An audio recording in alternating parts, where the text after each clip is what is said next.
Thousands of people demonstrated in central Tel Aviv, calling for the return of hostages held in Gaza and early elections to oust Israeli Prime Minister Benjamin Netanyahu. Demonstrators marched through the city's Habima Square, a frequent protest site, with some carrying signs calling Netanyahu the face of evil and demanding elections now. Protesters demanding the return of hostages also gathered in Haifa and outside the Premier's Jerusalem residence. Netanyahu is under intense pressure to secure the return of the hostages seized by Hamas on October 7, with the militant group announcing the deaths of two more of its captives. In a briefing, military spokesman Daniel Hagari said troops had found a tunnel in Khan Yunis in the southern Gaza Strip where some hostages had been kept. "We found evidence indicating the presence of hostages," he said.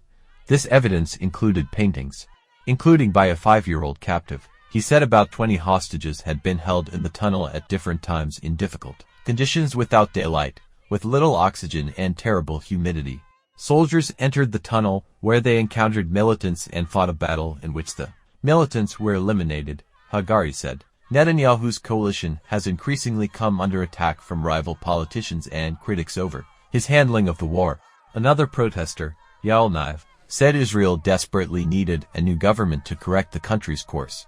Netanyahu has vowed to destroy Hamas in response to the Palestinian group's unprecedented October 7 attacks, which resulted in the deaths of about 1,140 people in Israel, mostly civilians. During the attacks, militants seized about 250 hostages, around 132 of whom Israel says remain in Gaza. At least 27 captives are believed to have been killed.